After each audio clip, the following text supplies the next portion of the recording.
आगे दुनिया की सभी शक्तियाँ असफल हो जाती हैं। लेकिन क्या आपको मालूम है आखिर भगवान शिव का जन्म कैसे हुआ था? उनकी माता कौन थी और उनके पिता का क्या नाम था? उन्होंने किससे अपनी शिक्षा प्राप्त की थी और किस किस को शिक्षा का दान दिया था? अगर नहीं तो चलिए, क्योंकि इस वीडियो के माध्यम से हम आपके इन्हीं सभी सवालों का जवाब देने वाले हैं, इसलिए प्लीज इसे स्किप किए बिना एंड तक जरूर देखना। दोस्तों, आज सबसे पहले भगवान शिव के जन्म से जुड़ी पहली कहानी यानी शिव पुराण की एक लोकप्रिय कथा के बारे में बताने वाले हैं। शिव पुराण के अनुसार भगवान शिव को स्वयंभू माना जाता है, जिसका मतलब होता है कि भगवान शिव का जन्म स्वयं ही हुआ था। यानी कि इससे एक बात तो साफ हो जाती है कि ना ही भगवान शिव की कोई माता है और ना ही उनके कोई पिता हैं। इसी कारण से भगवान शिव पंच तत्वों से भी परे हैं, जिस कारण से इन्हें मृत्यु का भी कोई भय नहीं है और इनकी मृत्यु कभी नहीं हो सकती। पर अब बात करते हैं विष्णु पुराण में बताई गई भगवान शिव के जन्म से जुड़ी हुई एक और कहानी के बारे में। विष्णु पुराण में बताया गया है कि भगवान विष्णु के माथे से निकलने वाले तेज के कारण भगवान शिव की उत्पत्ति हुई थी और उनके नाभि से निकलते हुए तेज से कमल पर विराजमान ब्रह्मा जी का जन्म हुआ था। मगर दूसरी ओर भगवान विष्णु के जन्म के बारे में शिव पुराण में बताया गया है कि एक बार की बात है जब भगवान शिव अपने घुटने मल रहे थे और उनके घुटनों से निकलने वाले मैल से भगवान श्री विष्णु जी का जन्म हुआ था। पर अगर ऐसा हुआ है तो विष्णु पुराण और शिव पुराण एक दूसरे से बिल्कुल अलग हैं। इस कथा के अलावा भगवान शिव के जन्म की एक और पौराणिक कथा काफी ज्यादा पॉपुलर है, जिसे शायद आपने बड़े बुजुर्गों से सुना होगा। पर अगर नहीं सुना तो आपकी जानकारी के लिए बता दें कि एक बार की बात है जब भगवान विष्णु और परम ब्रह्मा जी के बीच इस बात पर बहस छिड़ गई थी कि आखिर इस संसार में सबसे महान कौन है। और जब भगवान विष्णु और भगवान ब्रह्मा इस बात को लेकर बहस कर रहे थे तो एक जलते हुए खम्बे के रूप में महादेव उनके बीच आए थे। दोस्तों, वो दोनों इस रहस्य को नहीं समझ पाए और तभी अचानक से एक आवाज आई जिसने कहा कि जो भी इस खम्बे का छोर ढूंढ लेगा वही सबसे महान कहलाएगा। ऐसा सुनते ही ब्रह्मा जी ने एक पक्षी का रूप लिया और खम्बे का ऊपरी हिस्सा ढूंढने निकल गए। वहीं विष्णु जी ने वराह का रूप धारण किया और खम्बे का अंत ढूंढने निकल गए। बहुत देर तक खोजने के बाद भी दोनों में से किसी को भी खम्बे का छोर नहीं मिला और दोनों हार मानकर वापस आ गए। जिसके बाद भगवान शिव अपने असली रूप में आए और फिर भगवान विष्णु और ब्रह्मा जी ने ये मान लिया कि महादेव ही सबसे महान और शक्तिशाली हैं। इनसे बड़ी शक्ति इस दुनिया में कोई नहीं है। इसके साथ ही शिव पुराण में बताया गया खम्बा इस बात को दर्शाता है कि ना ही भगवान शिव जन्मे थे और ना ही उनका कोई अंत है। और एक कारण तो यही है कि भगवान शिव को स्वयंभू कहा जाता है, यानी भगवान शिव का अंत है ही नहीं, वे अमर हैं।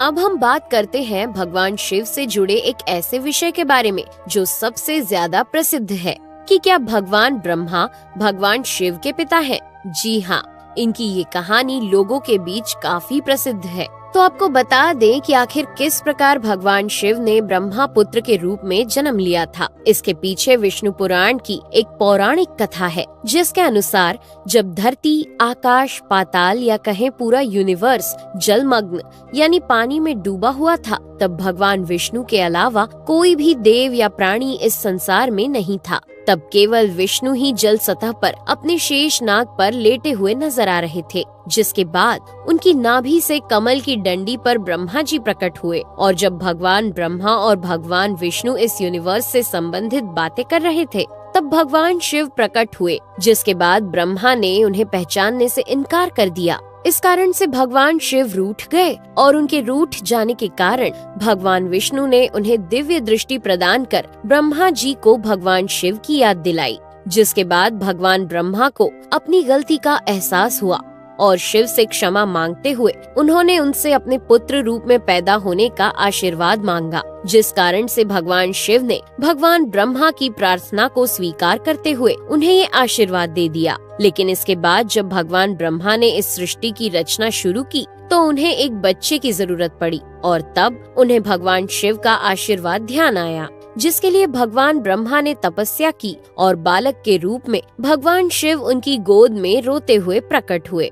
आपको बता दें कि ये भगवान शिव का एकमात्र बाल रूप है जब भगवान ब्रह्मा ने उनके रोने का कारण पूछा तो उन्होंने बताया कि उनका कोई नाम नहीं है। तब भगवान ब्रह्मा ने भगवान शिव का नाम रुद्र रख दिया, जिसका मतलब होता है रोने वाला।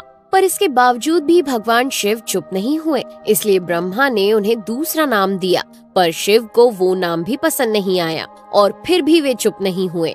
इस तरह शिव को चुप कराने के लिए भगवान ब्रह्मा ने भगवान शिव को 108 नाम दिए थे, जो रुद्र, शर्व, भाव, उग्र, भीम, पशुपति, ईशान और महादेव जैसे नाम थे। और शिव पुराण के अनुसार उनके ये नाम पृथ्वी पर लिखे गए थे। इसके बाद बात आती है श्रीमद् देवी महापुराण की। तो श्रीमद् देवी महापुराण में भगवान शिव की माता और पिता के बारे में बताया गया है। श्रीमद् देवी महापुराण के अनुसार देखा जाए तो एक बार जब भगवान नारद जी ने अपने पिता भगवान ब्रह्मा जी से पूछा कि सृष्टि का निर्माण किसने किया है, साथ ही भगवान विष्णु, भगवान शिव और आपके माता पिता कौन है, तब भगवान ब्रह्मा जी ने नारद जी को त्रिदेवों के जन्म के बारे में बताया। जो बताया वो वाकई चौंका देने वाली बात थी। दरअसल उन्होंने कहा कि देवी दुर्गा और शिव स्वरूप ब्रह्मा के योग से ब्रह्मा, विष्णु और महेश का जन्म हुआ था। यानी प्रकृति का रूप लिए माँ दुर्गा ही हम तीनों की माता है और ब्रह्मा यानी काल सदाशिव हमारे पिता है। इसके साथ ही श्रीमद् देवी महापुराण में भी भगवान विष्णु और भगवान ब्रह्मा के बीच हुए झगड़े की एक कहानी मिलती है, जिसके अनुसार एक बार श्री ब्रह्मा जी और विष्णु जी में झगड़ा हुआ और दोनों में बहस छिड़ी हुई थी। तब भगवान ब्रह्मा ने कहा कि सृष्टि को मैंने बनाया है और मैं ही प्रजापिता हूँ, जिसके जवाब में भगवान विष्णु जी ने कहा कि मैं आपका पिता हूँ, क्योंकि आप मेरी नाभि से निकले हुए कमल से पैदा हुए हैं। और धीरे धीरे कर ये बहस बढ़ती गई। दोस्तों, इसके बाद इन दोनों का झगड़ा सुनकर सदाशिव वहाँ पहुँचे और उन्होंने कहा कि पुत्रों, मैंने ही तुमको इस संसार को बनाने और इसे संभालने के केवल 2 काम दिए हैं। इसी प्रकार मैंने शंकर और रुद्र को संहार और तिरोगति के कार्य दिए हैं। इसके साथ ही उन्होंने कहा कि मेरे 5 मुख हैं। एक मुख से अकार, दूसरे मुख से उकार, तीसरे मुख से मुकार, चौथे मुख से बिंदु और 5वें मुख से नाद यानी कि शब्द प्रकट हुए हैं।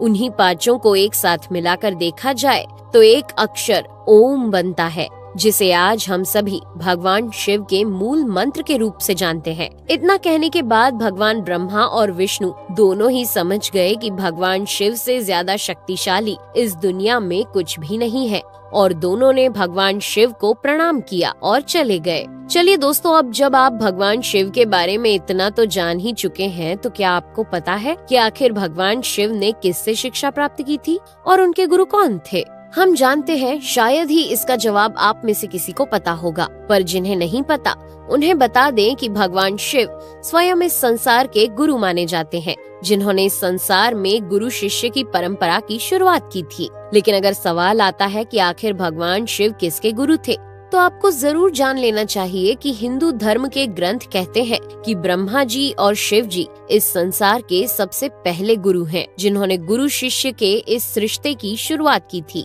जहां भगवान ब्रह्मा ने अपने मानस पुत्रों को शिक्षा प्रदान की थी, वहीं भगवान शिव ने अपना ज्ञान केवल अपने 60 शिष्यों को दिया था। यानी भगवान शिव 60 शिष्यों के गुरु थे और वे जिन शिष्यों के गुरु थे उन्हें आज के समय में सप्त ऋषियों का दर्जा दिया गया है। तो दोस्तों, ये थे भगवान शिव के जन्म से जुड़े हुए कुछ फैक्ट्स, जो आपको कैसे लगे हमें कमेंट करके जरूर बताइए। साथ ही अगर आपको वीडियो पसंद आया हो तो इसे लाइक और चैनल को सब्सक्राइब करना बिल्कुल ना भूलें। धन्यवाद।